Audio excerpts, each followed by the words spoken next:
ऑसिलेशनचे फॉर्म्युले बघा. जर ज्यांना माहीत नाही त्यांनी तुमच्या घरात त्यांनी सोडून चालते प्रत्येकासाठी 5 नंतर तो फॉर्म्युले येतो. पुढे सांगतो.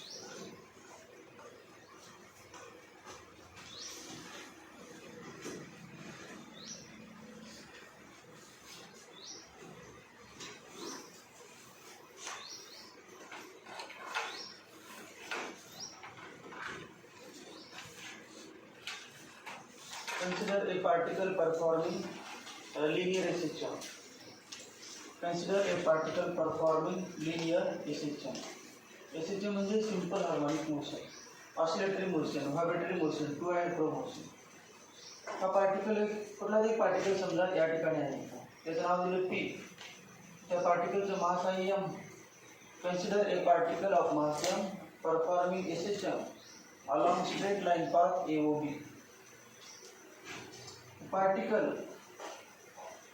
हे जे ओ पोझिशन आहे, ओ या पोझिशनचं नाव काय आहे? मीन पोझिशन और इक्विलिब्रियम पोझिशन. याचं नाव, या पोझिशनचं नाव आहे एक्स्ट्रीम पोझिशन. एक्स्ट्रीम पोझिशन याचं पण नाव काय? Extreme position. ए आणि बीचं नाव काय? Extreme position. Extreme position. याला समजा म्हटलं आपण ओरिजिन, तर याला म्हणणार निगेटिव्ह एक्स ॲक्सिस, या डायरेक्शनला पॉझिटिव्ह एक्स ॲक्सिस. मग हे जे डिस्टन्स समजा आपण घेतलं ए, हे डिस्टन्स ए घेतलं ए. ए म्हणजे पार्टिकल त्या मेन पोझिशन पासून जास्तीत जास्त किती अंतर दोन्ही साईडला जातं. Maximum displacement of a particle from its equilibrium position और मीन पोझिशन इज कॉल्ड एम्प्लिट्यूड. मग ए म्हणजे काय? एम्प्लिट्यूड. ए म्हणजे एम्प्लिट्यूड. मग या साईडला आपण काय म्हटलं? Negative x axis. म्हणजे एम्प्लिट्यूड याचे कॉर्डिनेट्स घेतले तर काय येणार? -a0 या पॉईंटचे कॉर्डिनेट्स, किंवा ते याला m मानले समजा, m आणि या पॉईंटला n मानले. मग आता बघ हे डिस्टन्स ए आहे, हा एक्स ॲक्सिस घेतला तर याचे कॉर्डिनेट्स काय ना? +a0 +a0 -a0. If a particle performs simple harmonic motion, then what are the conditions for particle to perform simple harmonic motion? 2 conditions आहेत, सगळ्यांना माहीत पाहिजे, माहीत असणारच कंडिशन्स. पहिली कंडिशन आहे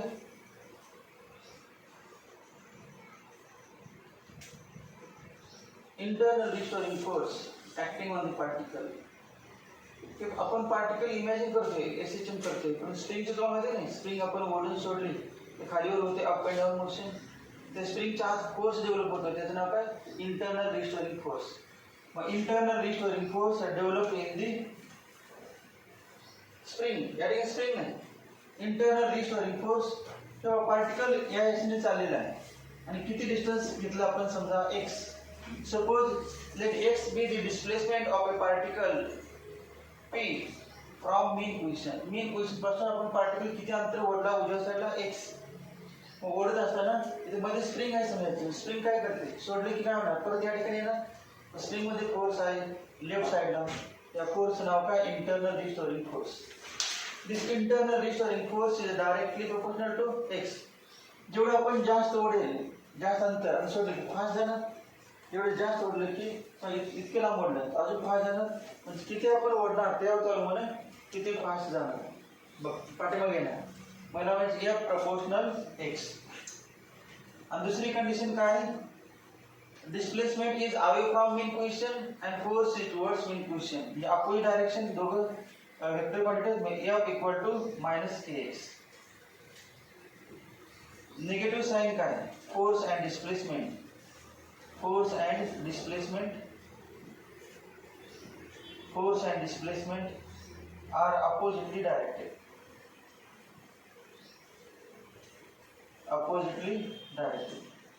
Force and displacement are oppositely directed. 2 condition काय का एसएचएम साठी? पहिली condition F proportional to x आणि दुसरी F equal to -kx. Magnitude घेतलं तर F equal to kx. magnitude f equal to k. Therefore f upon x equal to k equal to constant. हा constant आहे. या constant चे नाव आहे force constant. Force constant. या constant है force constant. तो restoring force constant. Restoring force constant. As x increases, f increases, but ratio remains same. म्हणजे x वाढले की f वाढणार आणि दोघांचा भागाकार तेवढाच होतो. याचे युनिट काय? SI युनिट न्यूटन पर मीटर, CGS युनिट डाइन पर सेंटीमीटर, डायमेंशन्स f चे L/1, M/1, T/-2 आणि x चे L असते equal to L/0, M/1, T/-2 dimensions. सगळ्यात या चॅप्टर सुरुवातच काय आहे तिसरी ज्या विद्यार्थ्याला ही माहिती नसेल त्या चॅप्टरमध्ये काहीच कळणार नाही. सगळ्यात इम्पॉर्टंट कुठलं f directly proportional to x आणि f equal to -x. f k म्हणजे रिस्टोरिंग फोर्स कॉन्स्टंट, f म्हणजे रिस्टोरिंग फोर्स, x म्हणजे displacement of particle from mean position, a म्हणजे काय एम्प्लिट्यूड. एक डिफरन्स अजून एक माहिती आहे by Newton's law of motion second law f equal to ma. अजून एक कुठला फोर्स फॉर्म्युला आहे f equal to ma. a म्हणजे ॲक्सेलरेशन, मग f इक्वल टू ma. या पार्टिकलचं मास किती आहे m, मग याच्यावरती फोर्स किती आहे f म्हणजे ॲक्सेलरेशन असणारच. फोर्सची डायरेक्शन कुठली आहे ही direction towards the mean position. Acceleration पण कसं असणार टुवर्ड्स द मीन पोझिशन. जी डायरेक्शन फोर्सची ती डायरेक्शन ॲक्सेलरेशनची. मग या दोन्हीवरून काय नाही बघा. Therefore ma equal to -kx. Therefore a equal to -k upon m into x. ma equal to -kx, ma equal to -kx. Magnitude घेतो ma equal to -k. Therefore a plus k upon m into x equal to 0.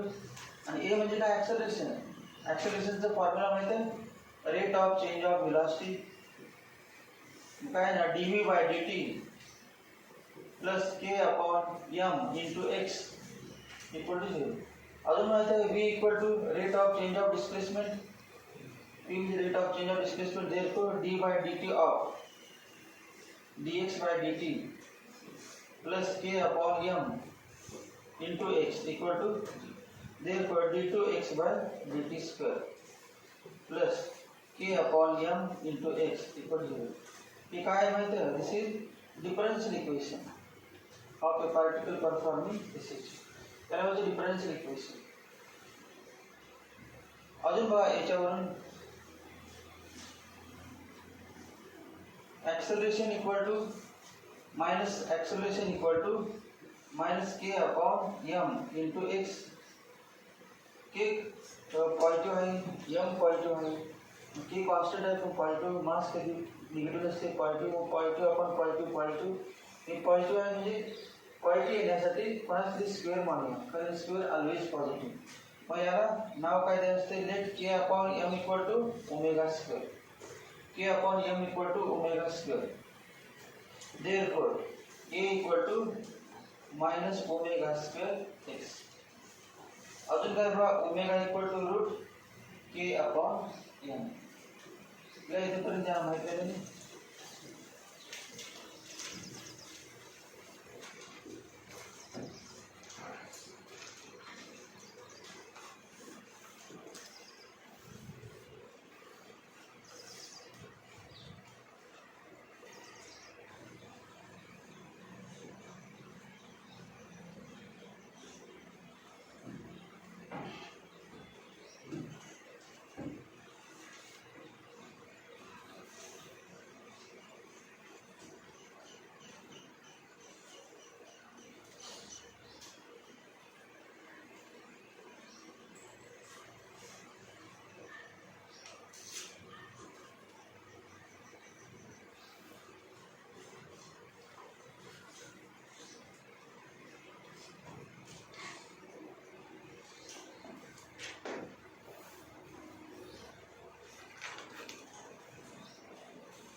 तीन formula आहेत माहिती आहे. डिस्प्लेसमेंटचा formula आहे, velocity आणि acceleration. डिस्प्लेसमेंटचा formula असा आहे, displacement of A particle performing a system is x equal to a sin of omega t plus alpha म्हणले तर काय म्हणले x मध्ये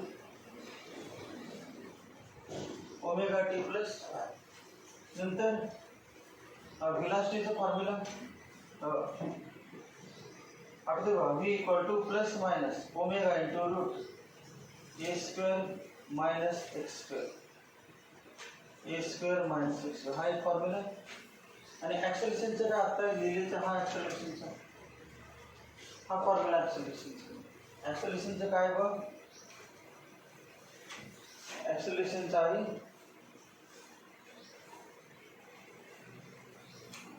मायनस ओमेगा स्क्वेअर एक्स. अजून एक मिळवता ते याच्यावर बघ, त्याचं डेरिव्हेटिव्ह घेतलं dx by dt, dx by dt आणि dx बाय dt म्हणजे v differentiate with respect to time. As time changes x changes. जसं टाइम बदलेल तसं एक्सची व्हॅल्यू बदलते. पार्टिकल परफॉर्मिंग ए सिस्टम मग याची व्हॅल्यू बघा काय ते ए तर लिहिणारच, साईनचं derivative cos, derivative of sine cos आणि ओमेगा टी प्लस फाय हा कॉन्स्टंट असतो. मग फायचं डेरिव्हेटिव्ह झिरो, ओमेगा टीचं ओमेगा, ए ओमेगा एक्सचं डेरिव्हेटिव्ह काय d by d t of x, a omega लिहायचं, ओमेगा लिहायचं टीचं प्रोजेक्शन आणि साईनचं cos, cos of omega t plus phi. त्यानंतर अनेकदा डेरिव्हेटिव्ह घेतलं व्हीचं काय d v by d t आणि d v by d t म्हणजे काय acceleration, d v by d t म्हणजे ॲक्सेलरेशन. मग ए ओमेगा तर आहेच आणि कॉसचं derivative minus derivative of cos minus sine, कॉसचं डेरिव्हेटिव्ह काय minus sine omega t plus phi आणि ओमेगा टी प्लस फायची काय ओमेगा अजून ओमेगा म्हणजे ओमेगा स्क्वेअर. तीन फॉर्म्युले बघा x a sine of omega t plus phi, v equal to a omega cos of omega t plus phi आणि a minus a omega square sine of omega t plus phi. ॲक्सेलरेशनचे व्हेलॉसिटीचे दोन फॉर्म्युले दिसतात. हा एक फॉर्म्युला व्हेलॉसिटीचा आणि दुसरा हा फॉर्म्युला व्हेलॉसिटीचा. ॲक्सेलरेशनचे दोन फॉर्म्युले, हा एक ॲक्सेलरेशनचा फॉर्म्युला आणि दुसरा हा ॲक्सेलरेशनचा फॉर्म्युला. फॉर्म्युले अजून पण काही बोल काय बा मुलांच्या वेळेस असतील आणि असतील लक्ष देत नाही बा, वर्षभर केलं नाही परंतु शेवटी म्हणणार 2 महिने आपण क्लास आला तर ते लक्ष द्या बोर्डकडे बघा अशी काही त्यांची इच्छा नाही. क्लास आले तर दुसरं काम नाही.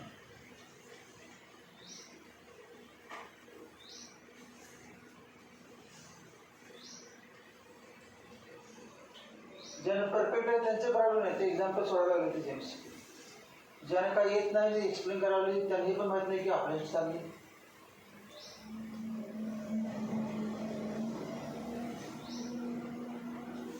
जे रेग्युलर आहे ते क्लास होते ते सगळ्या झालेले ऑलरेडी, ते डबल ऐकायला. ज्यांना झालं नाही त्यांशीच चालली, त्यांना गरज पण नाही. अगोदर जेव्हा समोर होताना एक्सप्लेन करताना त्यांना कंटाळा होते, जबरदस्ती नाहीच काय त्याचं.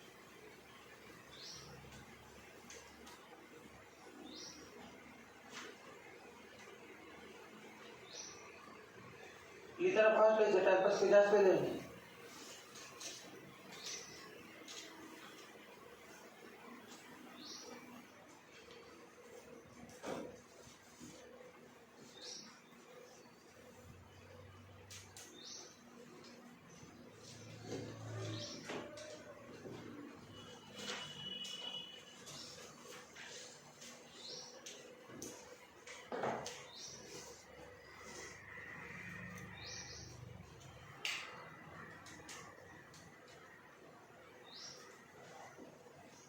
स्पीड तुम्हाला घरात गेली पण जावं लागतं तुला नाही.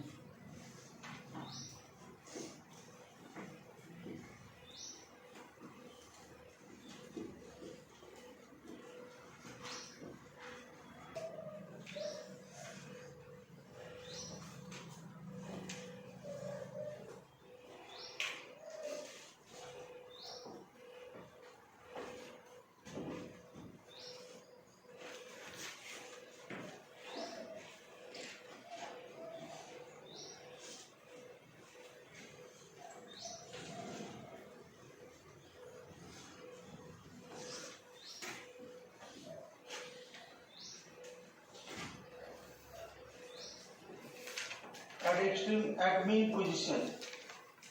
At mean position. मीन पोझिशनला तुम्हाला माहिती आहे x ची व्हॅल्यू किती असते 0. At mean position x equal to 0. Particle starts from mean position x किती 0. At mean position x equal to 0.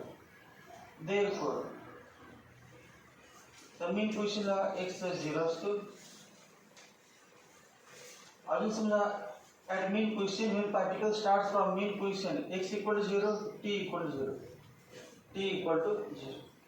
याचा अर्थ काय पार्टिकल मोशन करायला गेलेलं आहे ऑलरेडी एस्टिम करायला गेलं पण आपण बघितलं कधी पार्टिकल जेव्हा मीन पोझिशनला आला होता फिरत फिरत ऑसिलेशन करत तेव्हा बघितलं आणि बघितलं तेव्हा आपण स्टॉपवॉच स्टार्ट केलं. मग आपण काय म्हणणार पार्टिकल स्टार्ट्स ए सिस्टम ते अगोदर पण आहे की त्याने स्टार्ट केली होती पण आपण बघितलं नव्हतं. मग आपण जेव्हा बघणार तेव्हा स्टॉपवॉच स्टार्ट करणार आणि तेव्हाची ए सिस्टम ऑब्झर्व करणार मग तेव्हा डिस्प्ले किती होते 0. When particle starts from mean position, start म्हणजे काय particle starts म्हणजे टाइम किती 0 from mean position x equal 0.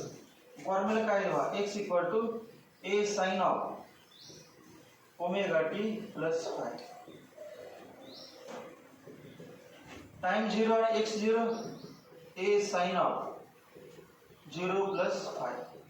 Therefore 0 upon a equal to sin phi. Therefore sin phi equal to 0, phi equal to 0. Phi किती 0. कधी phi 0? When particle starts from mean position, phi equal to 0. Me equation काय लिहू start केला परंतु थांबणार नाही system करणार time बदलचा x बदलला फक्त स्टार्ट कुठून केला स्टार्ट केला मीन पोझिशन पासून तेव्हा फॉर्म्युला काय आहे x equal to a sin of omega t plus 0. म्हणजे x equal to a sin omega t. Formula is when particle starts from mean position. When particle starts from mean position. Particle starts from mean position. X equal to 0, t equal to 0 and x equal to a sin omega t. अजून एक बघा when particle starts from extreme position. Particle आपण स्टॉपवर start केलं तेव्हा time 0 असणार आणि extreme position वरती start झालं. एक्स्ट्रीम पोझिशन म्हणजे काय शेवटची इथून आवाज जाता येत नाही कुठे येणार रिव्हर्स यायस जाणार. when particle starts from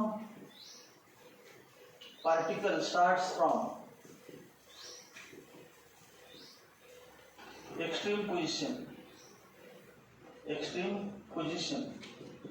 particle starts from extreme position t equal to 0 तर असणारच. कुठून स्टार्ट केला एक्स्ट्रीम मग एक्स्ट्रीम पोझिशनचं मीन पासून अंतर किती आहे a. किती अंतरावरून स्टार्ट केला 8 अंतरावरून स्टार्ट केला. एस्टिम स्टार्ट केला मोशन स्टार्ट केला इथून स्टार्ट केला किती अंतर होते टाइम आपण बघितलं तेव्हा मीन पासून a तेव्हा t equal 0 x equal to a.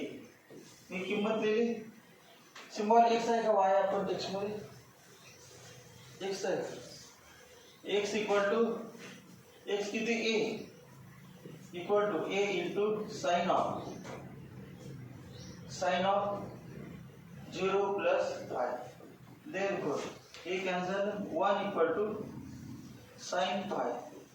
Therefore phi equal to pi by 2 radian किंवा 90 degree. phi 90 degree कधी when particle starts from extreme position particle जेव्हा एक्स्ट्रीम पोझिशन पासून एक सिस्टम स्टार्ट करतो तेव्हा फायची व्हॅल्यू कॉन्स्टंट आहे परंतु किती पाय बाय 2. तुम्ही एक्झाम्पल वाचताना कुठलं पण एमसीक्यू वाचताना particle starts from mean position म्हटलं तर फाय किती असतं 0. Particle starts from extreme position म्हटलं तर फाय किती पाय बाय 2. हे जर माहीत नसेल तर त्याच्यावरती आधारित कुठला एमसीक्यू सुद्धा. माझं ही किंमत इथे लिहिली त्या इक्वेशन मध्ये इक्वेशन काय बघा x equal to a sin omega t plus time बदलेल एक्स बदलणार की परंतु स्टार्ट केला तेव्हा फाय किती होता पाय बाय. स्टार्ट केलं तेव्हा फाय किती होता पाय बाय 2. तुम्हाला फॉर्म्युला माहित आहे sin pi by 2 plus theta equal to cos theta. sin pi by 2 plus theta equal to cos theta म्हणजे cos ऑफ ओमेगा टी. एक्सचा फॉर्म्युला दोन फॉर्म्युला हा फॉर्म्युला कधी वापरायचा when particle starts from x हा तर पाठ आहे सगळ्यांना x equal to a sin omega t plus phi when particle starts from mean position म्हटलं की डायरेक्ट हा वापरायचा डायरेक्ट वापरायचं नसेल तर हा वापरा आणि phi ची झिरो किंमत when particle starts from extreme position म्हटलं तर हा फॉर्म्युला वापरायचा x equal to a cos omega t आणि तुम्हाला हाच वापरायचा असेल तर तोच वापरायचा फक्त phi किती घ्यायचा पाय बाय हाच फॉर्म्युला वापरायचा ज्याला पहिला वापरायचा त्यांनी phi किती घ्यायचा पाय बाय आणि तो सिम्प्लिफाय करून आलेला दुसरा आलेला डायरेक्ट a ची सिम्प्लिफाय करून दोन फॉर्म्युले कुठले x equal to a sin omega t आणि x equal to a cos omega t दोन फॉर्म्युले particle start from mean position आणि particle start from extreme position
when particle starts from midway position म्हणजे mean आणि extreme च्या मध्ये mean position आणि when particle starts from a point midway between particle starts from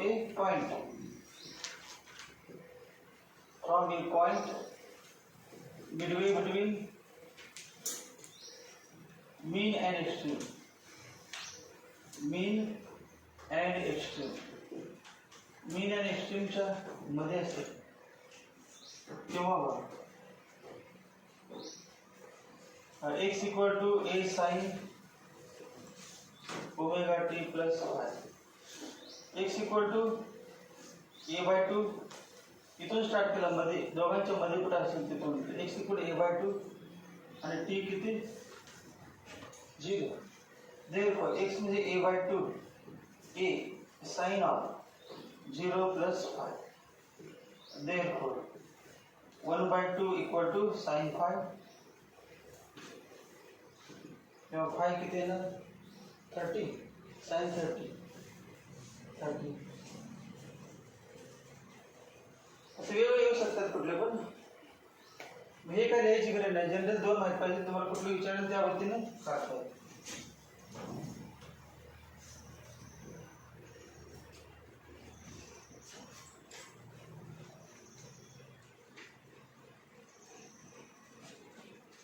एक्सेलरेशनचा formula हा आहे minus omega square x एक्सेलरेशनची value maximum कधी येते बघा किंवा असं लिहितो व्हेन एक्स इक्वल टू 0 म्हणजे mean position x equal 0 a equal to 0 आणि 0 म्हणजे मिनिमम त्यानंतर when x equal to a plus minus a x equal to plus minus a म्हणजे कुठली पोझिशन एक्स्ट्रीम पोझिशनला काय असते प्लस मायनस ए यावरला मायनस ए यावरला प्लस ए किंवा बघा a equal to minus omega square into plus minus a therefore a equal to plus minus omega square आणि मॅक्झिमम म्हणायचं मिनिमम नाही मॅक्झिमम ॲक्सेलरेशन किती ओमेगा स्क्वेअर आणि minimum acceleration किती 0 त्यानंतर व्हेन एक्स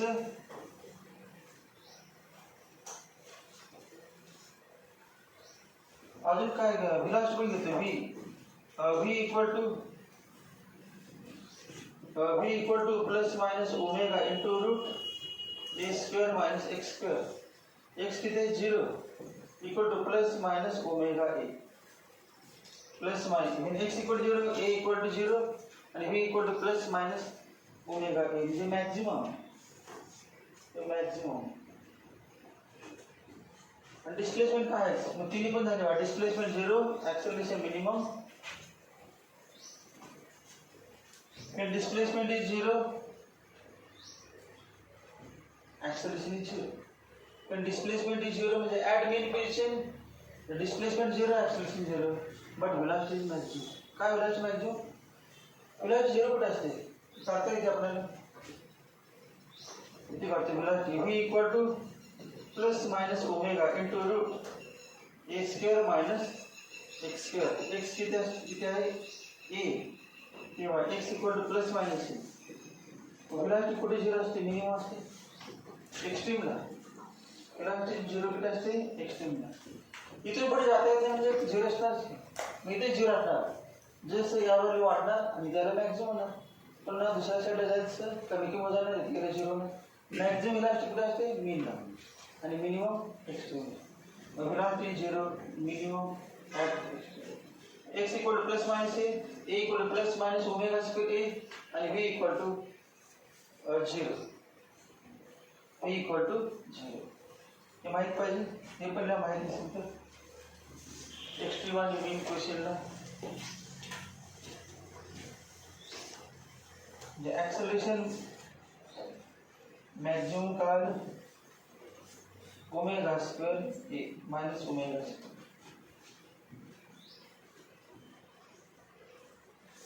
आणि velocity maximum plus minus omega a आणि पण plus minus omega square maximum velocity आणि maximum acceleration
maximum acceleration omega square a आलं आणि व्ही मॅक्झिमम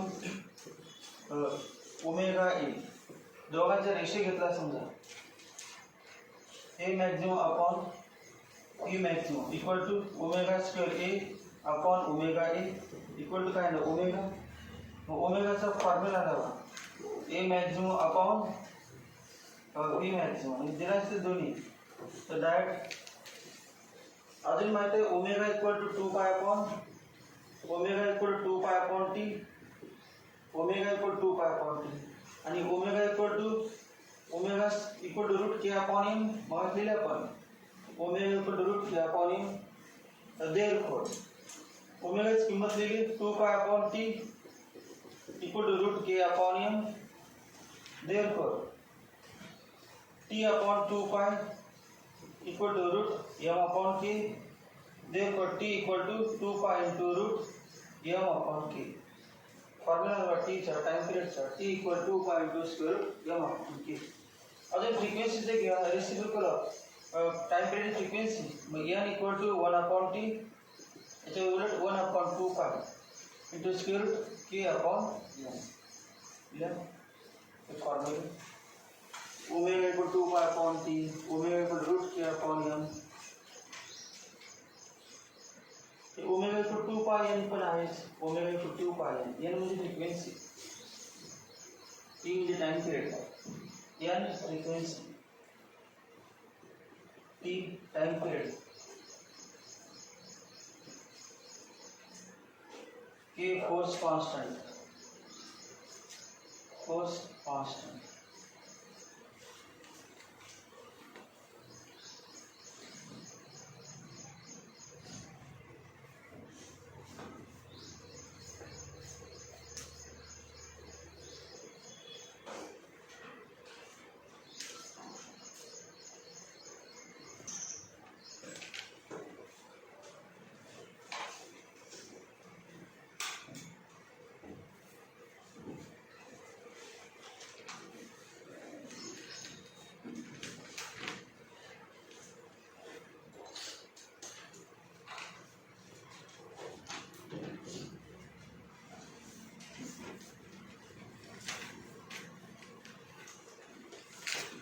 याच्यानंतर समजा असं असते दोन स्प्रिंग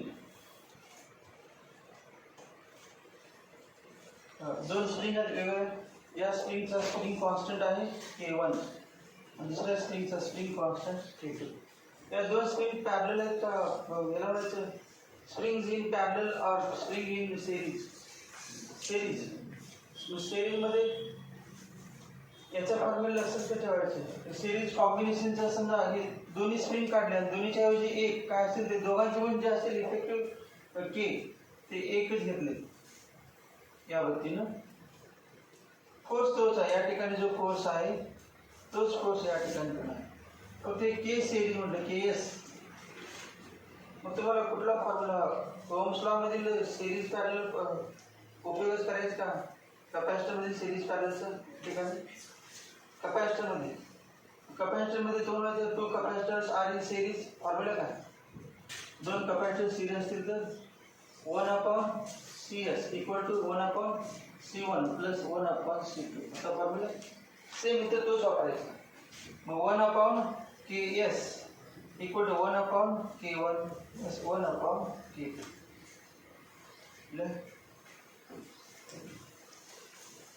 दोन स्प्रिंग सिरीज मध्ये असतील तर हा फॉर्म्युला वापरायचा 1 upon KS equal to 1 upon K1 plus 1 upon K2.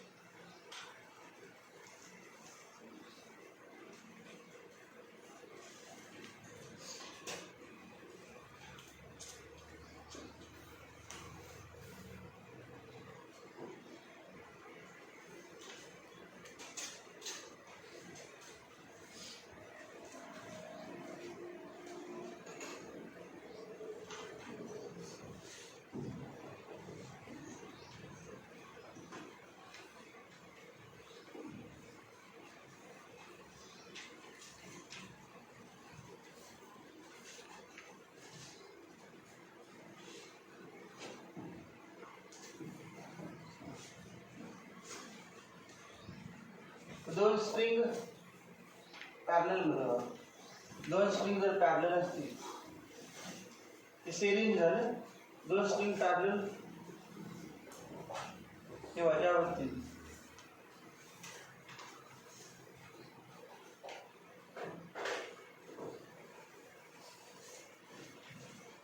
असं असते. याचा स्प्रिंग कॉन्स्टंट K1 आणि दुसऱ्याचा स्प्रिंग कॉन्स्टंट K2. आणि पॅरललचा फॉर्म्युला काय मग दोन्ही स्प्रिंग काढून एकच घेतले आणि दोन्ही काढून एकच होते त्याच्याऐवजी त्याचा इक्विव्हॅलंट काय असेल तो आणि याला म्हटलं आपण केपी. मग केपीचा फॉर्म्युला काय KP equal to K1 plus K. Parallel combination K1 आणि K2 आणि दोघांचं मिळून येतं केपी आणि formula KP equal to K1 plus K. याच्यामध्ये भरपूर क्वेश्चन आहेत 30-40 40-50 क्वेश्चन्स वेगळ्या पुस्तकातून सापडतील. त्या सिरीज आणि पॅरलल याच्या फक्त दोन फॉर्म्युलावरती.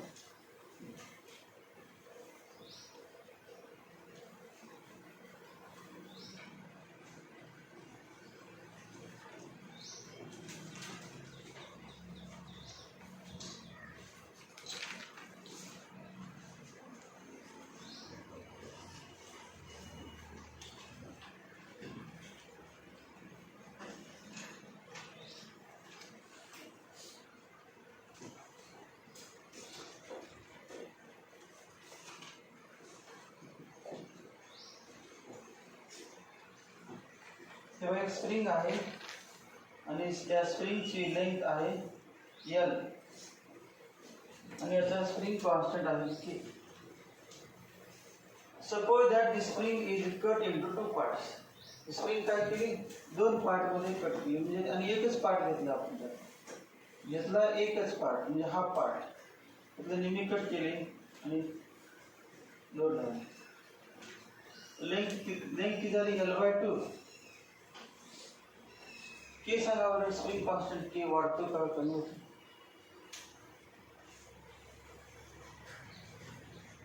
K म्हणजे काय K इक्वल टू F/X. याला K1 म्हणजे K मांडले K1 म्हणून आणि या ठिकाणी K2 equal to F/X. X म्हणजे या ठिकाणी X चा संबंध नाही. आपण काय केले L लेंथचा एक स्प्रिंग घेतली आणि त्याला काहीतरी फोर्स लावला. L लेंथची काय एक स्प्रिंग घेतली L1 लेंथची किंवा L लेंथची आणि त्याला फोर्स लावला. मग फोर्स काहीतरी फोर्स लावला समजा F तर त्याची डिस्प्लेसमेंट झाली x1. लेंथ किती आहे L1 फोर्स लावला F आणि डिस्प्लेसमेंट झाली x1. मग त्यावरून K1 काहीतरी K1 काय F/X1 आणि दुसरे स्प्रिंग आहे पण त्याची लेंथ हाफ घेतली म्हणजे L2 याला L2 नाव दिलं L2 हाफ घेतली आणि फोर्स तोच लावला परंतु डिस्प्लेसमेंट झाली डिग्रीज सेम होती. मग सांगा कोणाची लांबी जास्त वाढेल. एक स्प्रिंग आहे कट करून दोन पार्ट केले अजून कट केले समजा इतकी लहान स्प्रिंग असते म्हणजे जेवढे स्प्रिंग लहान असते तेवढे डिस्प्लेसमेंट डिस्टन्स कमी वाटतो त्या प्रमाणात असतात. तर 2 मीटर असेल तर 1 मिलीमीटर वाढलं असेल तर 1 मीटर असेल तर कमी असणार बरोबर. 2 मीटर असेल आणि तुम्ही फोर्स लावला 1 किलो काय तर लांबी वाढणार समजा 2 मिलीमीटर वाढलं. अगोदर 1 मीटरच आहे आता फोर्स लावला समजा 100 पैकी पेपर असेल 50 पडले तर 50 पैकी पेपर असेल तर त्या प्रमाणात किती म्हणायचं 25. मग या ठिकाणी सांगा लेंथ जेवढी कमी स्प्रिंगची लेंथ जेवढी कमी तेवढं एक्स काय सांगा कमी. लेंथ कमी एक्स कमी आणि एक्स कमी के एक्स कमी असेल के काय जास्त के जास्त आणि के इन्क्रीजेस. म्हणजे वाक्य असतं as length decreases x decreases k increases. एवढे असं वाक्यामध्ये as length of spring decreases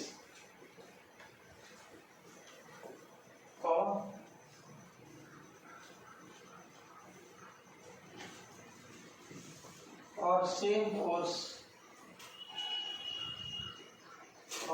force x decreases and hence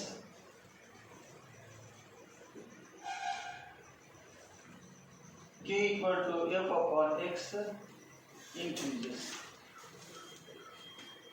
when k inversely proportional to x. तर ते म्हणणार समजा असा फॉर्म्युला जनरली एकच स्प्रिंग दिली आहे आणि फोर्स वाढवत गेला तेव्हा कन्फ्युजन आहे. तेव्हा तुम्ही एक स्प्रिंग दिला आणि फोर्स वाढवत गेला लिंक तेव्हा के इन्व्हर्स एक्स होणार नाही. K does not depend upon x. K does not depend upon x. पण स्प्रिंग एकच आहे ते तुकडे केले का नाही फक्त फोर्स बदलत चालले डिस्ट्रीब्यूट होतात तेव्हा नाही. या ठिकाणी स्प्रिंग वेगळा आहे तरी फोर्स सेम आहे तेव्हाच चाललंय हे कधी दोन वेगळ्या लेंथची स्प्रिंग तेव्हाच फॉर्म्युला. एकच स्प्रिंग असेल आणि तुम्ही फोर्स वाढवत चालले तेव्हा काय म्हणायचे k does not depend upon F. K does not depend upon x. K depends upon property of the spring. स्प्रिंगच्या प्रॉपर्टीवरती अवलंबून. हे कधी लक्षात ठेवायचं स्प्रिंगचं मटेरियल एकच फक्त स्प्रिंगचे दोन वेगळ्या लेंथचे स्प्रिंग घेतल्या तर हा प्रॉब्लेम.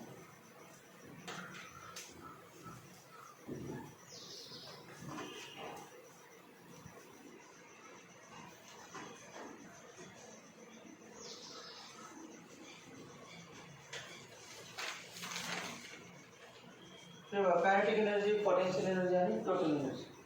Kinetic energy. कायनेटिक एनर्जीचा फॉर्म्युला होता 1/2 m v square equal to 1/2 m. v चा फॉर्म्युला होता बघा लिहिला आपण plus minus omega into root a square minus x square. हा formula equal to 1/2 m omega square a square minus x square. हा कोणाचा फॉर्म्युला आला कायनेटिक एनर्जी. Kinetic energy. मग ॲट मीन पोझिशन बघा ॲट मीन पोझिशनला एक्स किती असते 0. मग कायनेटिक एनर्जी बघा E K 1/2 m omega square into a square minus 0 equal to म्हणजेच इतकं आलं हे मॅक्झिमम. कायनेटिक व्हेलॉसिटी कुठे मॅक्झिमम असते मग काय झालं velocity maximum at mean position. Velocity mean पोझिशनला मॅक्झिमम असेल तर हाच फॉर्म्युला येणार E K maximum equal to 1/2 m v maximum square. Direct वापरलं चालतं. 1/2 m v मॅक्झिममची व्हॅल्यू माहिती आहे प्लस मायनस ए ओमेगा मग दिली ना square equal to 1/2 m omega square A square. आता बघा हे झालं मेन पोझिशन. एक्स्ट्रीम पोझिशनला माहितीच आहे at extreme position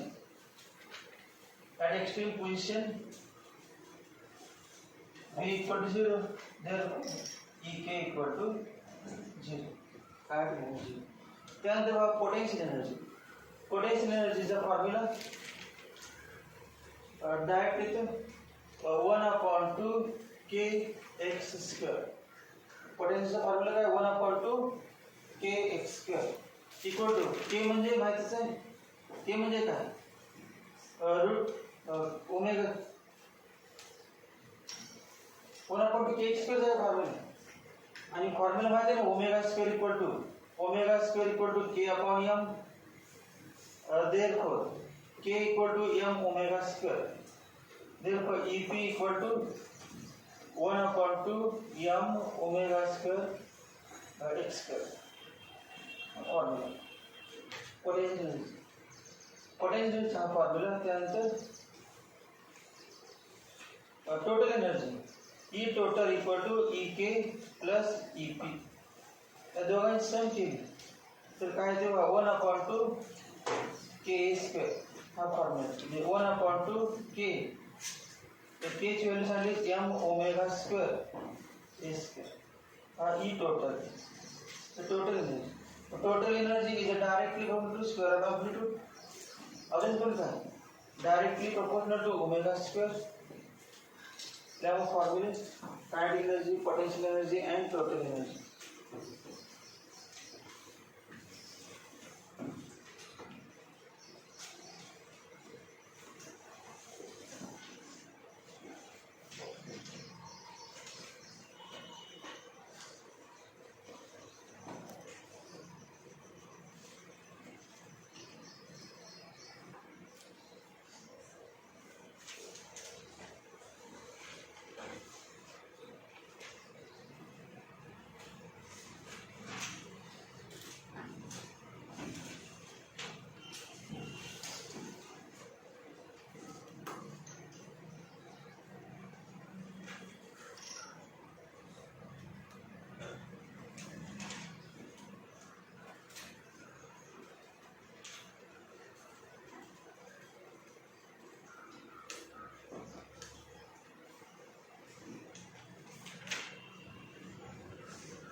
x axis वरती आपण एक्स घेतलं आणि वाय ॲक्सिस वरती एनर्जी घेतली. एनर्जी म्हणजे 3 प्रकारची energy, kinetic energy, potential energy, total. त्याचे ग्राफ काढले तर असे ग्राफ येतात. मग बघितले आपण याला म्हणतो आपण ई मॅक्झिमम म्हणजे ई टोटल. मीन पोझिशनला तुम्हाला माहित आहे कायनेटिक एनर्जी काय असते, मॅक्झिमम का मिनिमम. मीन पोझिशन फिलाची मॅक्झिमम मीन पोझिशनला कायनेटिक एनर्जी मॅक्झिमम किती असते आपण. आणि एक्स्ट्रीम पोझिशनला कायनेटिक एनर्जी किती असते, 0. एक्स्ट्रीम पोझिशन त्या ठिकाणी पण कायनेटिक एनर्जी किती असते, 0. मग ग्राफ असा कायनेटिक एनर्जी बघा, कायनेटिक एनर्जी डायरेक्ट लक्षात येतं. Kinetic energy maximum at mean position आणि 0 ॲट एक्स्ट्रीम पोझिशन. असं ग्राफ चालू केलं की पॅराबोला झाला, इन्व्हर्टेड पॅराबोला. हे कोणाचं आहे, कायनेटिक एनर्जीचा. पोटेन्शियल एनर्जी बघा, पोटेन्शियल एनर्जी मीन पोझिशनला 0 असते. पोटेन्शियल एनर्जी मीन पोझिशनला 0 असते आणि एक्स्ट्रीम पोझिशनला मॅक्झिमम असते. मग असा ग्राफ आहे यावर.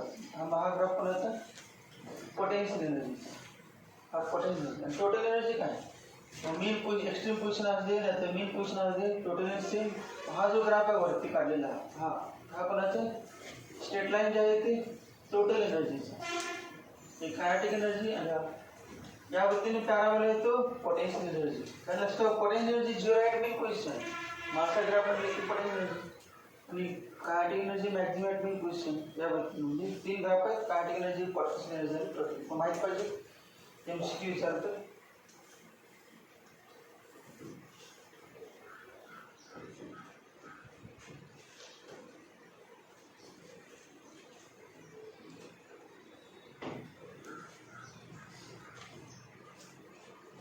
याच्यानंतर बघा कॉम्पोजिशन ऑफ ए सिस्टम.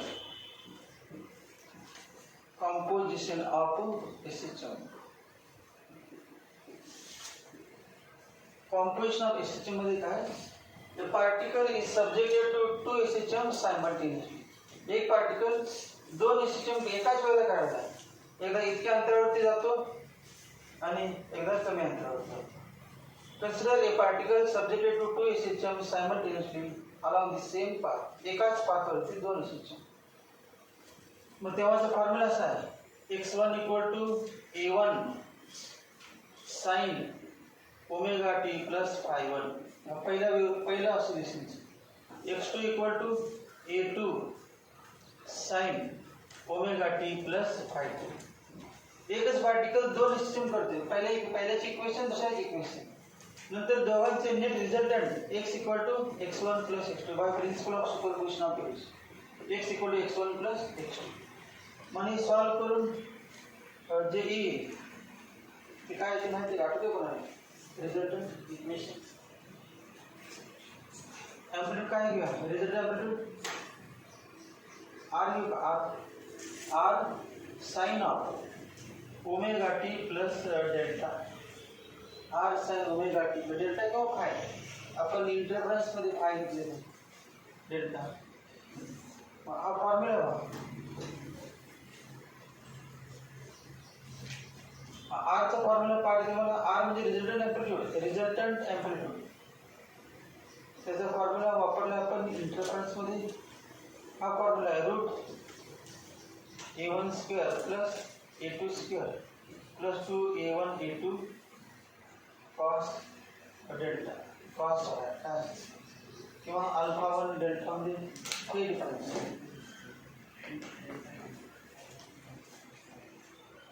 या ठिकाणी काय रिझल्टंट हा रिझल्टंट ना, हा phi1 - phi. या ठिकाणी आहे तो phi1 - phi. रिझल्टंटचे separate formula. Delta equal to काय फॉर्म्युला आहे, तो टॅन डेल्टा म्हणतो. Tan delta equal to tan म्हणजे साइन अपॉन कॉस असते, वरती साइन याचे खाली कॉस. मग काय बघा हे लिहिणार a1 sin phi1 ते बघायचं omega t. a1 sin phi1 plus a2 sin phi2 upon a1 cos phi1 plus a2 cos phi2. त्या फॉर्म्युले कंपोजिशन ऑफ सिस्टम. इंटरफेस मध्ये झालेला तरी पण हा डेल्टा म्हणजे फाय.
रिझल्टंट ई सेल्फ एज आहे आणि resultant amplitude R.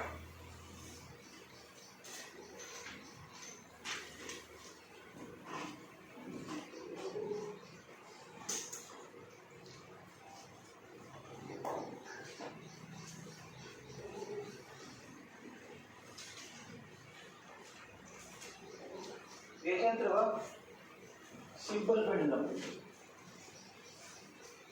Simple pendulum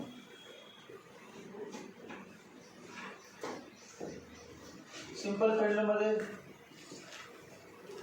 या पद्धतीनं डायग्राम आहे. अँगल थीटा ही length of the simple pendulum small L sphere आहे. मास m याला डिस्प्लेड पोझिशन म्हणणार. फोर्सेस याच्यामध्ये एक डाऊनवर्ड असतो वेट mg. याचे दोन कॉम्पोनंट करायचे.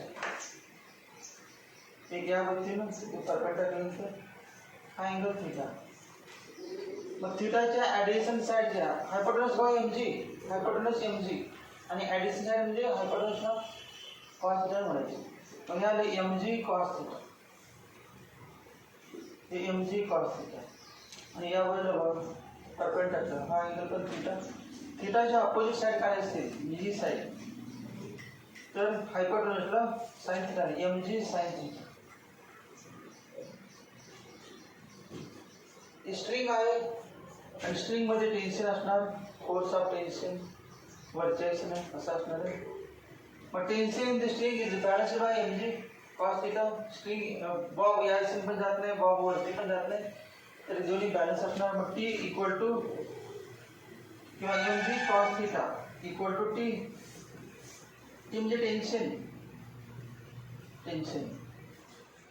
त्यानंतर mg sin थीटा या वेळेला वाढणारा फोर्स नाही. पहिला अनबॅलन्स्ड फोर्स आहे आणि हा या फोर्समुळेच काय होतं एसीचे मोठं पार्टिक्युलर या साईडला येतो.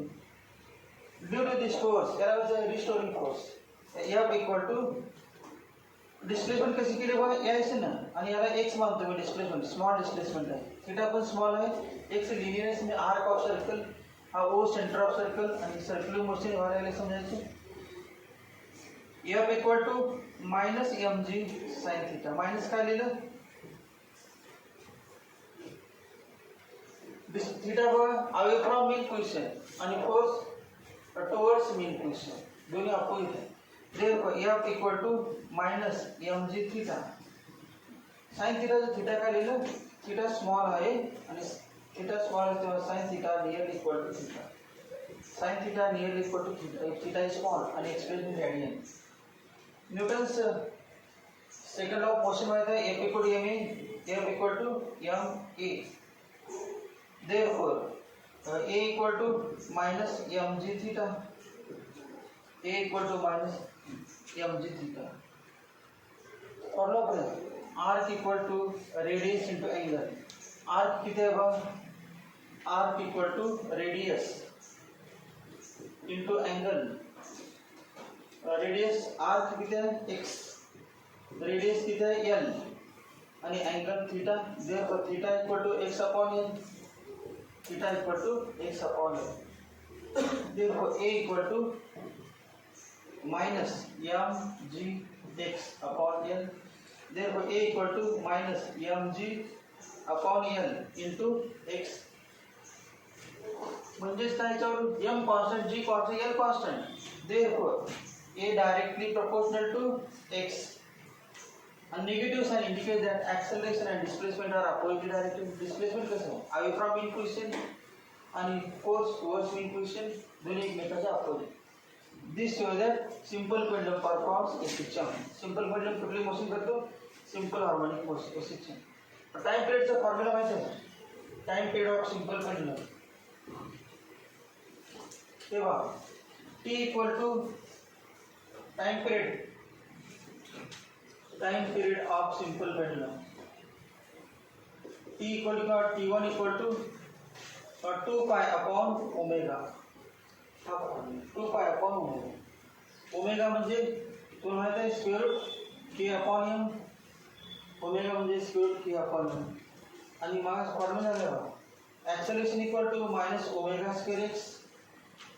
मग omega square x omega square equal to काय आहे ना तो डायरेक्ट लेते की acceleration equal to minus omega square x minus जाऊ दे मॅग्निट्यूड घेतो a equal to omega square x omega square म्हणजे काय ए अपॉन एक्स तर omega equal to root A upon x therefore time period t1 equal to 2 pi upon root A upon x आणि A upon x ची value किती आहे A upon x ची value mg upon L A upon x ची value काय mg upon L mg that's close cancel आहे या equal M दोन्ही इक्वल करायचे आपण इक्वल केले नाही किती इक्वल टू x अपॉन ये लिहिले कुठे लिहिले बघा हे दोन्ही इक्वल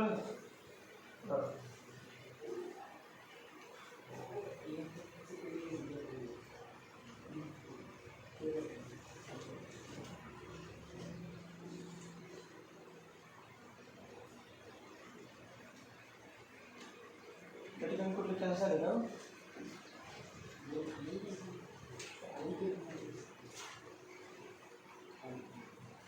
एम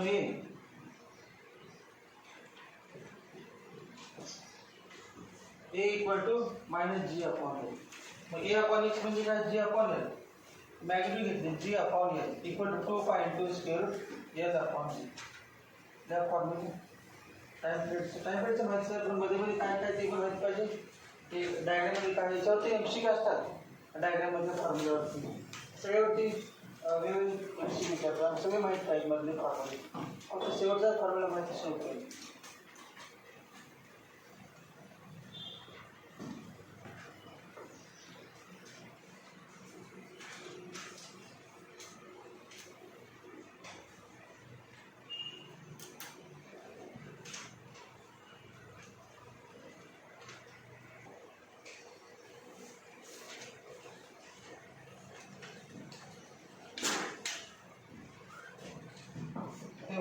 इक्वेशन 1 आणि इक्वेशन 2 आणि फ्रॉम 1 and 2 आणि इथे काय ना एम ए इथे जेम कॅन्सल होईल तो या ठिकाणी m A equal to minus m g theta त्या ठिकाणी जेम कॅन्सल पुढे नाही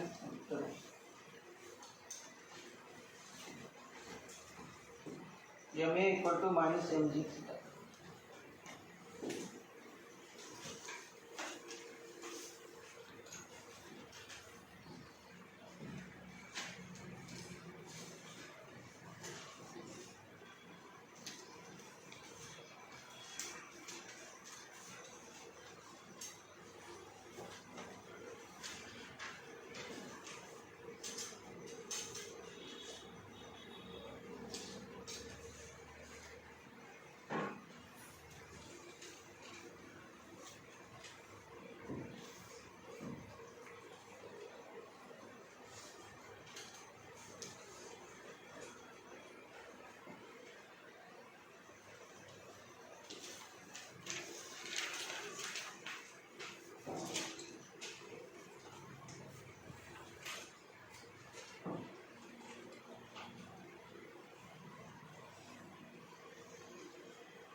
लॉज ऑफ सिंपल पेंडुलम आहेत 3 लॉज ऑफ सिंपल पेंडुलम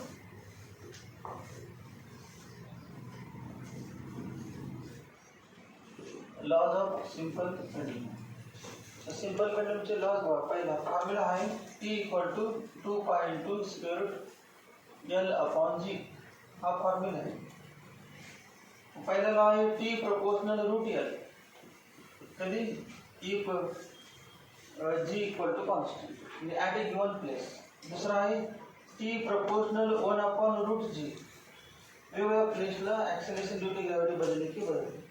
आणि याच्यामध्ये मास कुठे नाहीच व्हा, but t is independent of, t म्हणजे time period, is independent of mass, independent of mass of ball, mass of ball, mass वरती अवलंबून नाही. याच्यानंतर एक पॉइंट आहे seconds pendulum. Seconds pendulum, seconds pendulum म्हणजे the simple pendulum whose time period is 2 second. Second साधारण एसी सेवन, सेकंड म्हणजे 2 आणि सेकंड म्हणजे सेकंड 2 सेकंड. टाइम पिरियड किती पाहिजे, 2 सेकंड.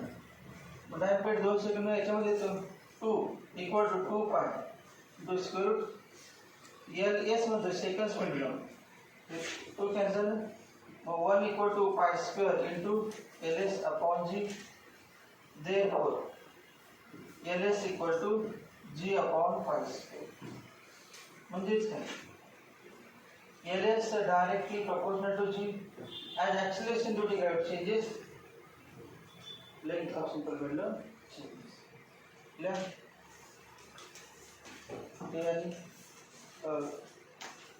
seconds pendulum.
त्याच्यानंतर पॉइंट आहे व्हायब्रेटिंग बार मॅग्नेट.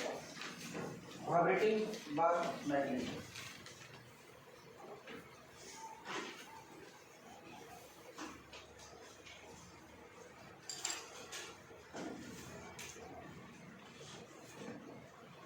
व्हायब्रेटिंग बार मॅग्नेट म्हणजे बघा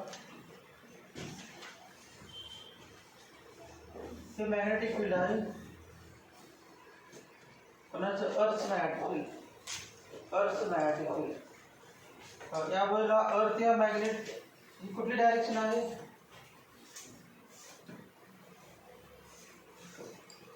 साऊथ आणि नॉर्थ डायरेक्शन. जॉग्राफिक साऊथ आणि जॉग्राफिक नॉर्थ. आपण या ठिकाणी मॅग्नेटिक निडल ठेवली, मॅग्नेट ठेवला, बार मॅग्नेट ठेवला, बार मॅग्नेट ठेवलं तर याचा नॉर्थ पोल नॉर्थ डायरेक्शनला असतो आणि साऊथ पोल साऊथ डायरेक्शनला असतो. याचा अर्थ काय बघा, या बार मॅग्नेटच्या साऊथ पोलला अर्थचा नॉर्थ पोल अट्रॅक्ट करतो. अर्थ इज मॅग्नेट, अर्थ मॅग्नेट आहे, अर्थचा नॉर्थ पोल या साऊथ पोल अट्रॅक्ट. म्हणजे यामध्ये पुन्हा नॉर्थ पोल ऑफ अर्थ, अर्थ मॅग्नेट, अर्थ मॅग्नेटचा नॉर्थ पोल डायरेक्शन साऊथ आहे की, तर अर्थ मॅग्नेटचा नॉर्थ पोल आणि S pole of earth magnet. Earth magnet. Magnetic line suppose starts from north pole of the earth and ends on south pole of the earth. A magnet line. Suppose that this magnet is displayed through small angle theta. Theta angle मधून क्या होती है क्या? ये वाला magnet. हा angle किती? theta. North pole and south. Magnet is disturbed, magnet is displayed, magnet has given small angular displacement theta. Magnet ची अजून तुम्हाला माहिती पाहिजे. नॉर्थ पोल, साऊथ पोल आणि नॉर्थ पोल. साऊथ पोलची पोल स्ट्रेंथ सांगा किती असते, सिम्बॉल आपण आकड्यामध्ये घेतलेलं. Pole strength of south pole -QM आणि pole strength of north pole +QM. Pole strength म्हणजे ते चार्ज, M म्हणजे मॅग्नेट म्हणा, Q म्हणजे charge, magnetic charge, +QM magnetic charge आणि QM याला सांगायचं पोल स्ट्रेंथ. आणि डिस्टन्स बिटवीन ही लेंथ आपण 2L घेतलेली आहे. 2L length of magnet 2L. Distance between south pole and north pole of the magnet is called as magnetic length. Magnetic length आणि यांची दोन्हीपैकी एकाचे मॅग्नेटिक लेंथचा गुणाकार जे QM म्हणजे pole strength into magnetic length, याच्या प्रॉडक्टला नाव काय आहे? Small m. Magnetic dipole moment याचं नाव काय? स्मॉल m म्हणजे magnetic dipole moment. Magnetic dipole moment.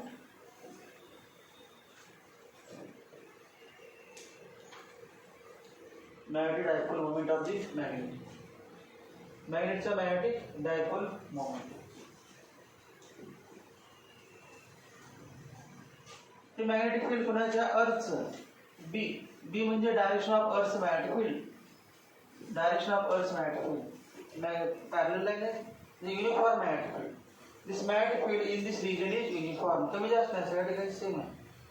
North pole वरती इथे काय म्हटलं आपण? N. मग नॉर्थ काय असणार? रिपल्शन. नॉर्थ रिपल्शन आणि साऊथ नॉर्थ अट्रॅक्शन असा फोर्स असणार वरच्या. नंतर हे नॉर्थ साऊथ अट्रॅक्शन आणि साऊथ याला ढकलतो खालच्या आणि नॉर्थ ओढतो, या फोर्स असणार. आणि दोन्ही फोर्सेस इक्वल आणि फोर्सचा फॉर्म्युला असा आहे. या मॅग्नेटिक इंडक्शन इक्वल टू, या ठिकाणी फोर्स किती असते? Magnetic induction equal to force upon charge. हा फॉर्म्युला फोर्सचा formula magnetic induction force per unit charge. Force per unit magnetic charge F equal to काय? QM into B. QM into B हा आहे ना, QM into B. QM into B असं या ठिकाणी पण opposite -QM into B. Force किती आहे बरोबर? QM into B. दोन आहे, two equal and parallel forces. एक कुठल्या दिशेने आहे? खालच्या दिशेने आणि एक आहे वरच्या दिशेने. दोघांमध्ये परपेंडिक्युलर डिस्टन्स काढला आपण. या दोघांमधील परपेंडिक्युलर डिस्टन्स हा 90 डिग्री आणि हा अँगल हा थीटा म्हणजे हा पण अँगल थीटा कुठला सांगा बरं? हा अँगल किती? तेव्हा दोन पॅरलल लाईन आहेत आणि ट्रान्सव्हर्सल यातील कुठला? हा अँगल थीटा आहे. मग आपण परपेंडिक्युलर स्टार्ट केलं इथून. हा अँगल किती? थीटा. हा अँगल पण किती? थीटाचा नाही ना. दोन पॅरलल लाईन थीटा कुठला? थीटा सुरू केलं बघा. थीटा मॅग्नेट जो मोठा काढलेला हा 90 आहे.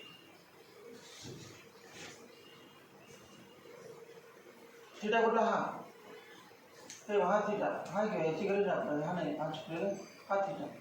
दोन पॅरलल लाईन ट्रान्सफरचा कॉन्स्टंट अँगल थीटा. मग थीटाच्या अपोजिट साइड तेव्हा हा अँगल थीटा आहे. थीटाच्या अपोजिट साइड कुठले? NS. साइन थीटा घ्यायचं. Sine theta equal to NS upon sine theta equal to NS upon NS नाही. हा डायपोल बघू ना. ओरिजिनल काढतो. ओरिजिनल असल्यामुळे काय झालं किंवा ओरिजिनल मॅग्नेट क्वांटिटी हा कुठला एस एन आणि याला P N P upon N S N P upon N S therefore N P equal to N S sine theta N S sine theta N S किती आहे बघा 2l length of magnet नाही का 2l sin theta. If two forces are acting on a dipole, it produces torque. Torque torque equal to one force into perpendicular distance between two forces. Torque चा formula बघा 2 equal to काय formula perpendicular one force कुठला ते दोन्ही ते qm into v into torque चा formula sir force into perpendicular distance between two forces. The perpendicular distance किती आहे sp दोन फोर्स मधलं perpendicular distance sp आणि ते किती आहे 2l sin theta 2l sin theta equal to बघा qm into 2l into b sin theta equal to त्याला m small m नाव आहे small m दिले small m into b into sin theta torque चा formula direction minus घ्यायचं का minus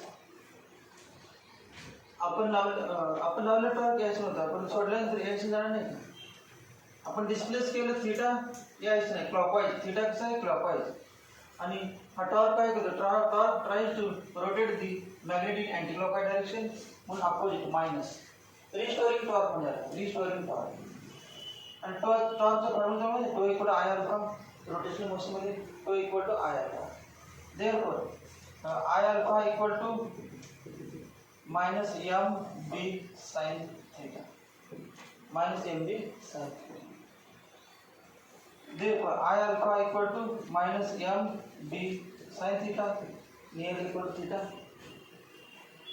पुढे काय करायचं बाबा अजून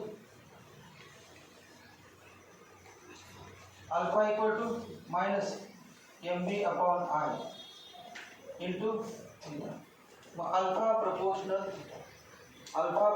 थीटा अल्फा म्हणजे angular acceleration is proportional to theta this show that magnet perform angular acceleration हा जो मॅग्नेट आहे या व्यक्तीनं असं ऑसिलेशन करतो तर या बाजूला एवढा भाग अगोदर असं होतं या साईड येतो या साईड ऑसिलेशन त्याला angular acceleration formula time period t equal to 2 pi upon omega omega equal to square root काय होतं वाची a अपॉन x होतं बघा a च्या ऐवजी काय घेणार alpha upon theta a upon x होतं ना मगाच formula a upon x a म्हणजे लिनियर एक्सेलरेशन त्याचे अँग्युलर मी हे ना formula 2 pi upon root alpha upon theta म्हणजे mb upon I therefore t equal to 2 pi into square root I upon mb अब फॉर्मूला I म्हणजे moment of inertia m म्हणजे magnetic dipole b म्हणजे magnetic field in which magnet is placed आणि t म्हणजे time period magnet मध्ये पण आहे आणि या ठिकाणी पण म्हणून एक्स्ट्रा एक्सप्लेन केलं ज्याला मॅग्नेट चॅप्टर मॅग्नेट पॉइंट माहिती नाही ते सगळं एक्सप्लेन केलं लेफ्ट हँड म्हणून पहिले दुसरे एक्झाम्पल त्याच आहे आज क्वेश्चन दिले त्यामध्ये दुसरे एक्झाम्पल त्याच्यावरच आहे त्या शेवटच्या पॉईंटवर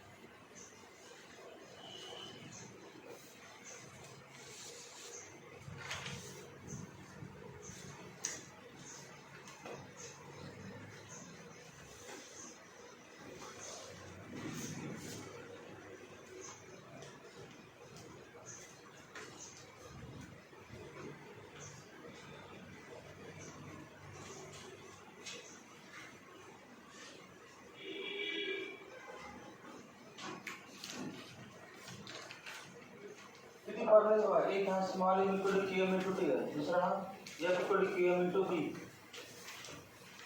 त्यानंतर torque equal to force into distance between two forces, तिसरा फॉर्म्युला. त्यानंतर तो equal to minus M B sine theta तयार झाला. नंतर हा फॉर्म्युला तो equal to 2 pi into square root I upon M. आणि रेसिप्रोकल ऑफ टाइम पिरियड म्हणजे frequency. Reciprocal of time period म्हणजे फ्रिक्वेन्सी. तो इक्वल टू आय अल्फा हा पण आहे formula.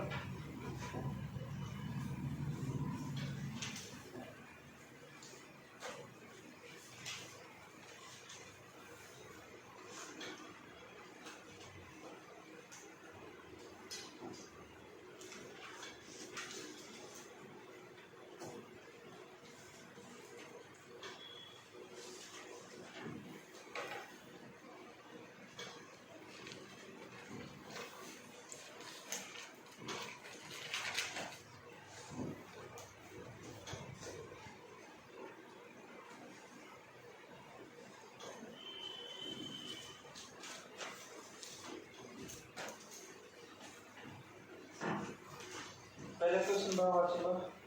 A body of mass 5 kg hangs from a spring. A body of mass 5 kg hangs from a spring.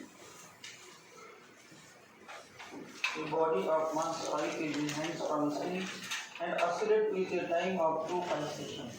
Time period is 2 pi seconds. Oscillation होतात up and down with a time of 2 pi seconds. If the body is removed, then length of spring will decrease by. काय विचारले ही body काढून टाकली तर स्प्रिंगची तर body जोडायच्या अगोदर spring काय असेल आणि बॉडी अटॅच केल्यानंतर खाली असेल थोडीशी ती लेंथ. मग ती कसं काढायचं सांगा बरं. ज्याने सोडले त्याने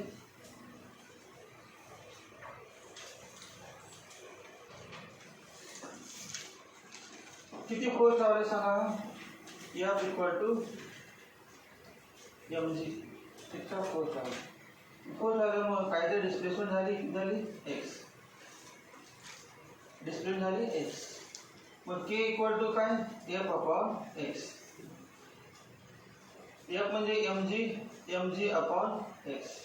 कसं mg अपॉन x. k चा फॉर्म्युला सांगा 2 पाय इंटू स्क्वेअर रूट केचा फॉर्म्युला काय m omega square equal to mg upon x. mm cancel. Omega equal to omega किती 2 pi upon t bracket square equal to g upon x. Time period किती दिला 2 पाय. Time period 2 पाय दिला 2 pi upon 2 pi bracket square equal to g upon x. Therefore किती येते x equal to आहे का ऑप्शन मध्ये x equal to g. Answer आला x equal to g. Answer x equal to g.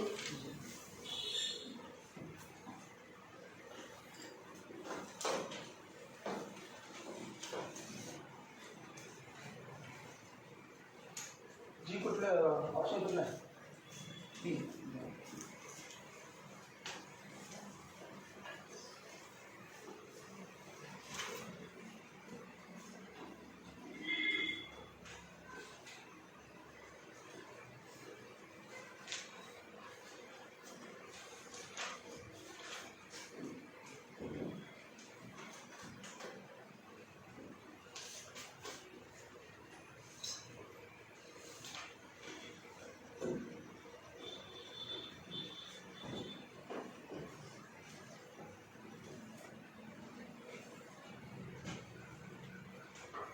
Two magnetic dipole of magnetic moments. Two magnetic dipole. वाचा जो 2-3 वेळा आणि मग विचार. Two magnetic dipoles of magnetic moments. Magnetic moments m1 and m2 having same moment of inertia, having same moment of inertia r have time periods of their oscillations, time periods of their oscillations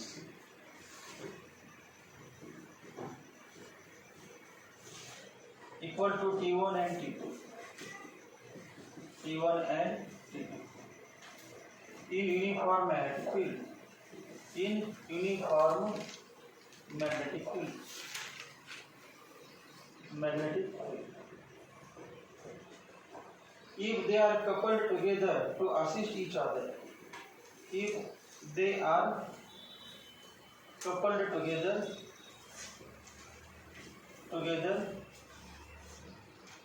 to assist each other, assist each other, the time period of combination is,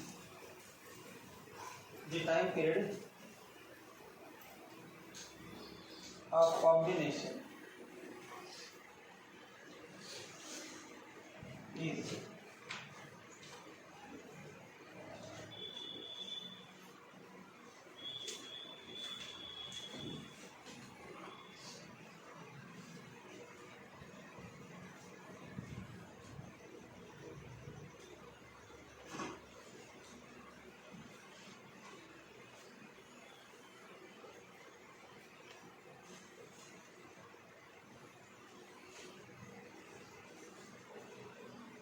बघा काय करायचं, to magnetic dipoles expression आपलं झालं शेवटचे expression, two magnetic dipoles of moments आपण त्या ठिकाणी symbol small M घेतलं होतं, नवीन टेक्स्टमध्ये स्मॉल एम म्हटल्यावर स्मॉल एम ते कसं म्हणायचे दिले ते घ्यायला लागणार, स्मॉल एम तुम्हाला पाठ आहे म्हणून कॅपिटल एम दिले म्हणून घेत कसं म्हणणं घ्यायला लागणार कॅपिटल M1 M2.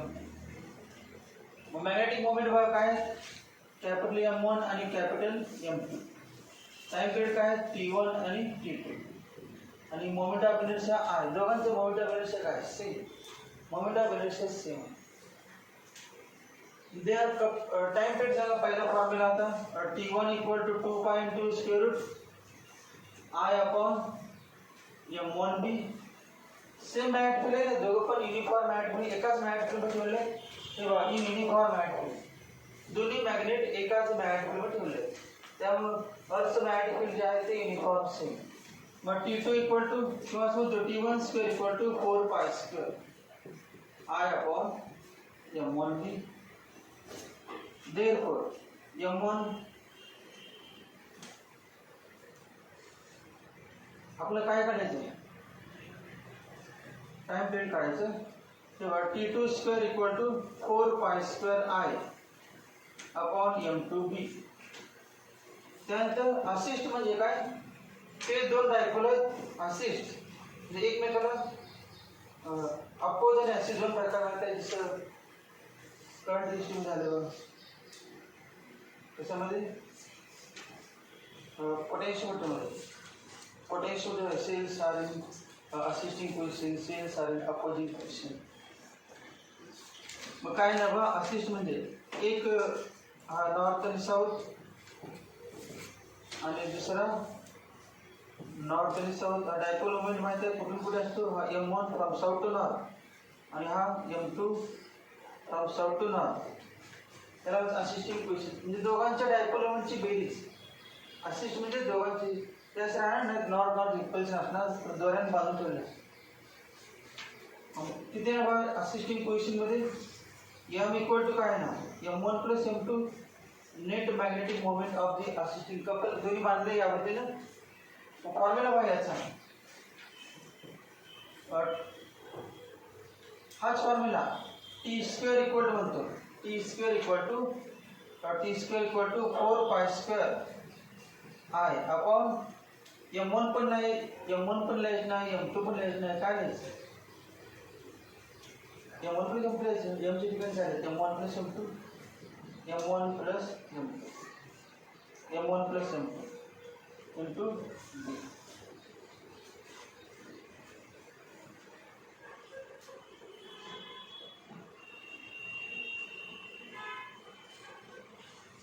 आता पुढे काय करायचं याच्यावर m1 m2 वर याच्यामध्ये द्यायचे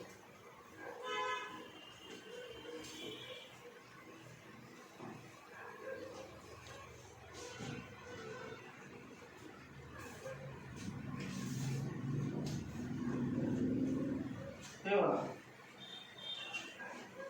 m equal to m1 plus m2 m चा अगोदर m1 चं सांगायचं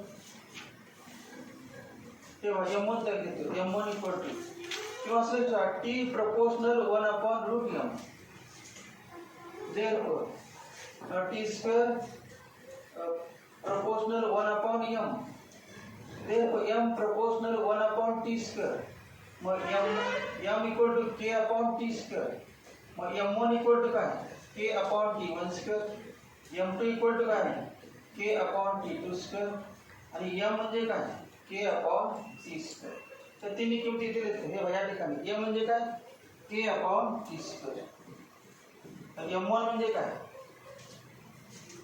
k upon t1 square m2 म्हणजे काय k upon t2 square याच्यावर आन्सर याच्यावर आन्सर therefore k निघून गेले 1 upon t1 square t square equal to 1 upon t1 square plus 1 upon t2 square therefore LCM काढला 1 upon t square equal to t2 square plus t1 square t2 square plus t1 square upon t1 square t2 square therefore t square equal to t1 t2 bracket square upon t1 square plus t2 square I have option yes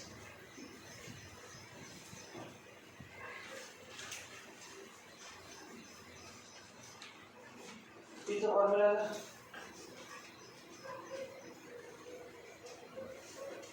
I option t1 square t2 square upon t1 a option A t equal to square root t1 square t2 square upon t1 square plus t2 square हे वाक्य घेतल्यानंतर सोपं झालं लगेच k चा वापर करून घेतला m equal to m1 plus opposite position असेल तर काय m equal to m1 minus m2 आपण जे म्हटलं ना असिस्टच्या ऐवजी अपोज म्हटलं असतं तर m1 minus m2 त्या गोष्टी करायला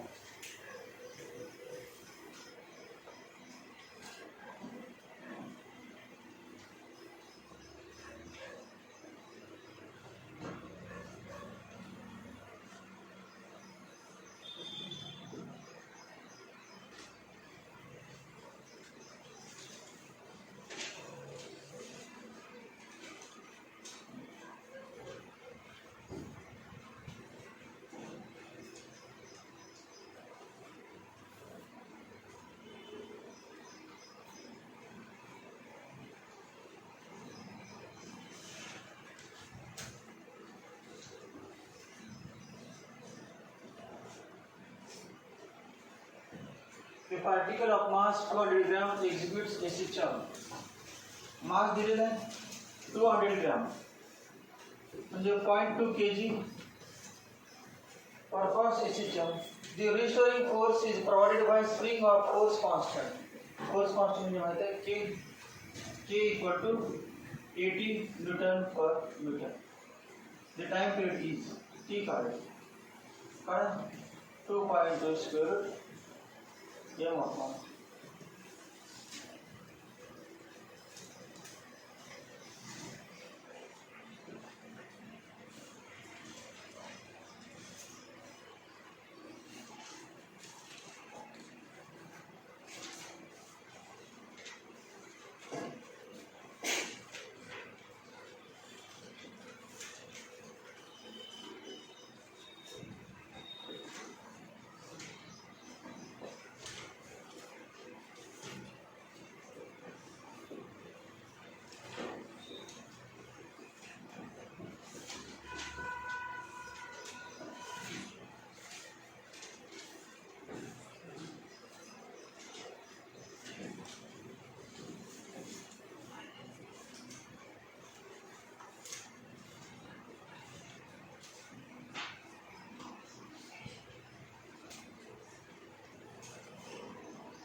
the equivalent spring constant of system will be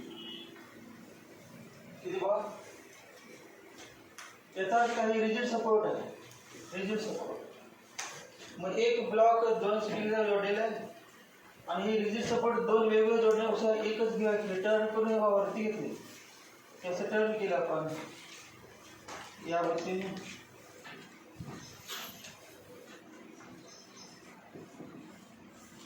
असं घेतलं तुमच्या वेगळं वाटतं सगळं वरती एकमेकाला एकच घेऊया या वरती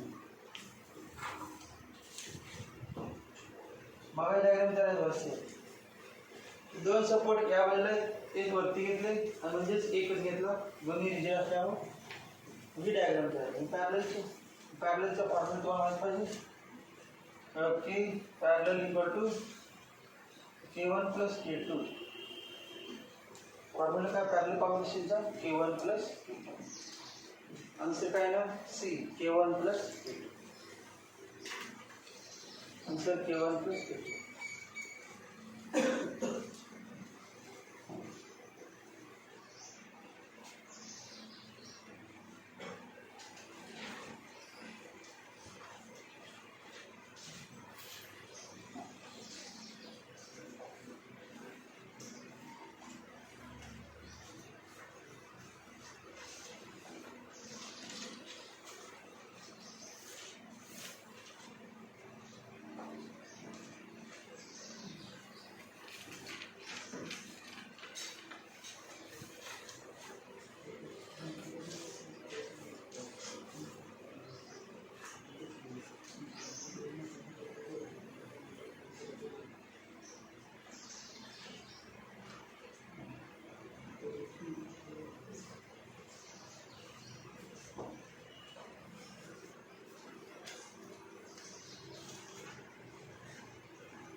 दुसरं एक्झाम्पल दुसऱ्या एक्झाम्पल मध्ये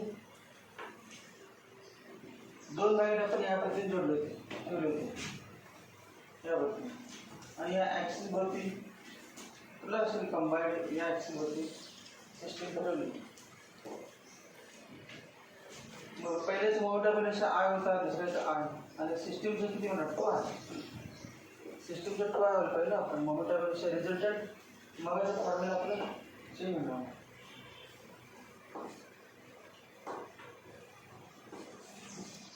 काय चेंज होणार बघा दोन नंबरच्या एक्झाम्पल मध्ये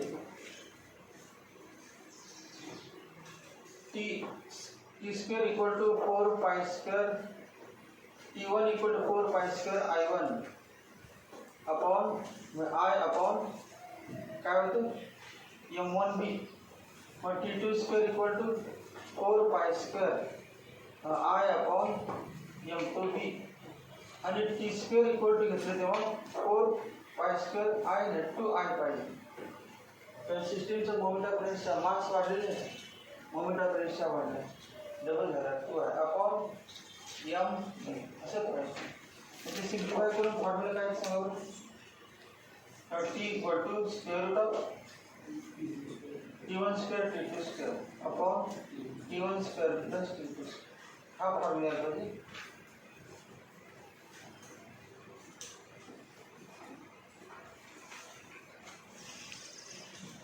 डी आन्सर डी दुसऱ्याचा आन्सर डी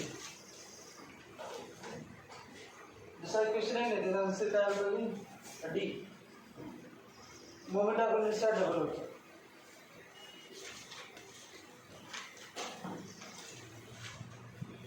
दुसऱ्याच आहे नाही दुसऱ्या क्वेश्चन मध्ये